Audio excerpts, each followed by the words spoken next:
Ini ada Ibu Monik gabung sama kita nih. Nah, Ibu Monik, silahkan. Mungkin ada mau menanggapi terlebih dahulu. Saya punya pertanyaan, tapi mendingan Ibu Monik dulu, Iyalah, biar aja baru Pak paparan dulu Bu Jenderal. Monik. Silakan Ibu Monik. Halo, Shalom. Selamat malam Bu Koni. Saya mau dengerin Shalom. pertanyaan. Shalom. Saya mau dengerin pertanyaan dulu aja ya. Jangan dong Bu Monik, aku pengen dengerin Bu Monik.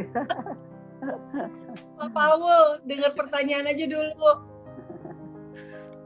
Pak Paul. Oh, gitu. Iya. Sebentar. Ini ke... Ya. Saya setuju dengan usulan Bu Koni ya tentang Yerusalem Accord itu. Usulan yang sangat positif.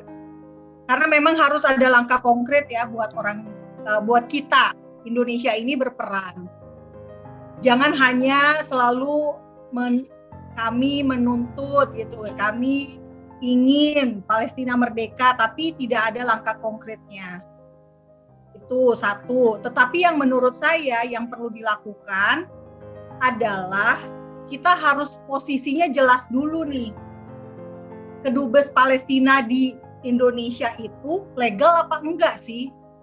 Gitu. Kalau ternyata kita bilang koar-koar Palestina belum merdeka, tapi ada kedubes, nah itu posisinya sebagai apa? Itu sih pertanyaan saya, Pak Paul. Sebetulnya itu yang mau saya tanyakan juga, yaitu apakah Palestina ini sudah diakui sebagai negara oleh PBB atau belum? Sebab kalau dari ceritanya kan tahun 1988 mereka mendeklarasikan negaranya Palestina oleh Pak Yasser Arafat.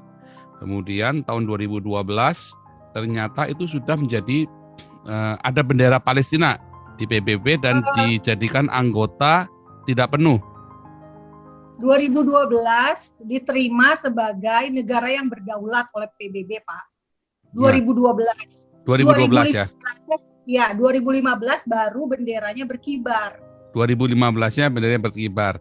Nah, ini kemudian sampai hari ini jargon atau propaganda yang dilemparkan pemerintah adalah ingin agar Palestina merdeka. Nah, ini cukup membingungkan saya sebetulnya. Kemarin Ibu Monik sudah kasih cerita pendapat Ibu Monik. Nah, sekarang yang kita ingin tahu ini pendapatnya Ibu Koni sendiri, karena Ibu Koni kan pernah tinggal di sana, di Israel. Satu, dan kedua, Ibu Monik sangat dekat dengan para pengambil keputusan ini. Jadi mungkin Ibu Koni bisa memberikan perspektif Ibu Koni sendiri tentang apakah Palestina ini sudah merdeka dan berdaulat atau memang negara masih antah berantah. Nah, yang berupa organisasi PLO dan ini ya Hamas Fatah itu tadi. Nah, itu mungkin pertanyaan pertama. Nah, pertanyaan kedua, apabila Yerusalem itu menjadi kota internasional, kita memang pernah sedikit bicara masalah ini, itu cukup menarik dan saya setuju ya, karena Yerusalem ini sejarah seluruh dunia itu memang ada kuncinya ada di Yerusalem. Namun apakah nantinya tidak akan menjadi konflik yang baru, apalagi kalau sudah melibatkan agama. Kalau Vatikan ini kan hanya Katolik saja. Nah, Yerusalem ini ada 3 agama nih yang sama-sama mengaku berasal dari sana. Nah, kalau dari pihak Kristen sendiri, mayoritas mereka menganut replacement theology. Artinya mereka sudah nggak urusan lagi sebetulnya dengan Yerusalem.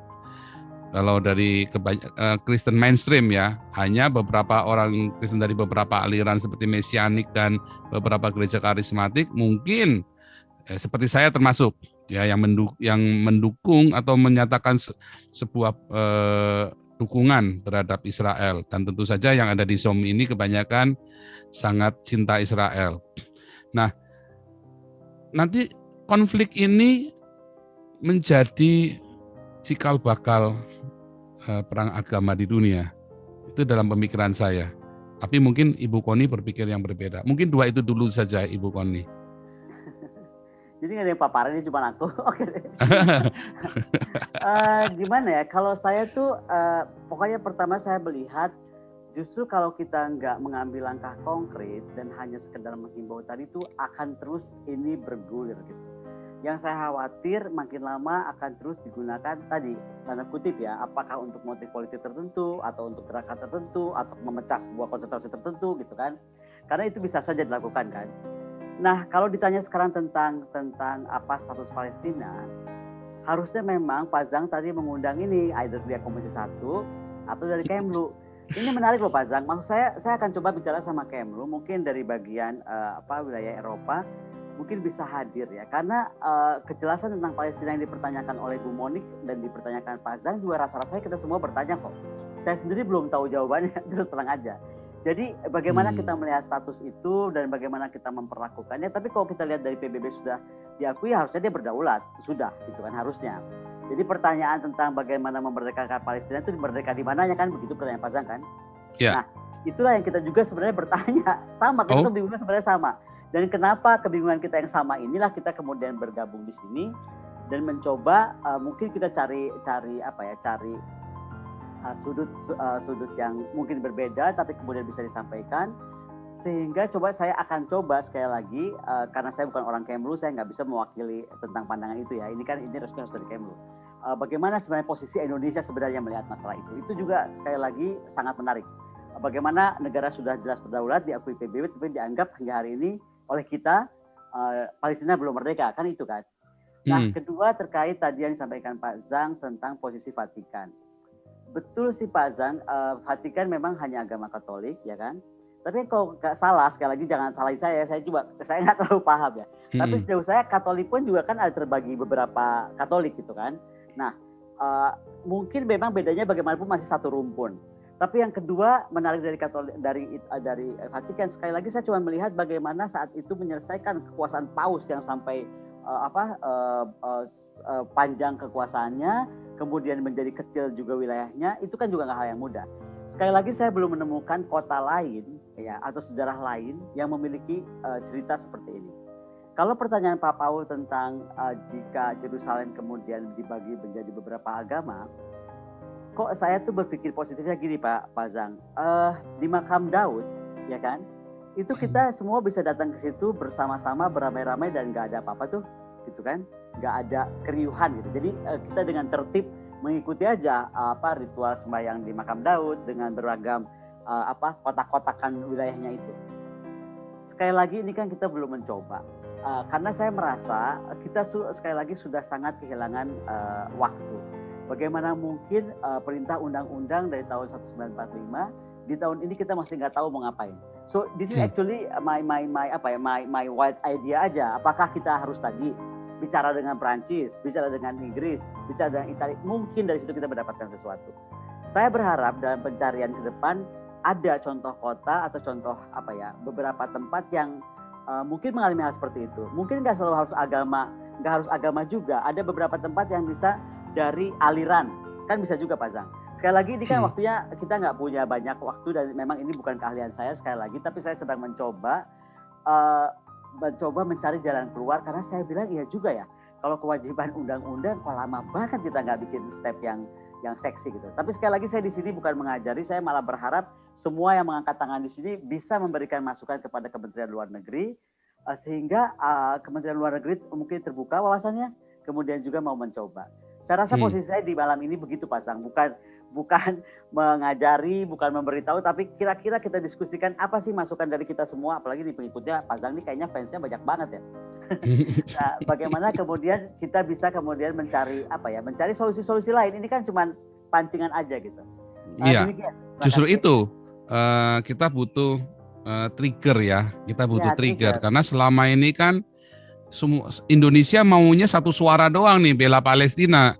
Video saya 2 di take down gara-gara tentang Israel ya, videonya Ibu Monik sama videonya Pak Ramsi, satu dari orang Israel, satunya Ibu Monik ya, terus dua-duanya di take down oleh YouTube nampaknya atas perintah dari Menkominfo, karena saya yakin tidak melanggar, jadi waktu kita kemarin live itu, waktu tempo hari kita live itu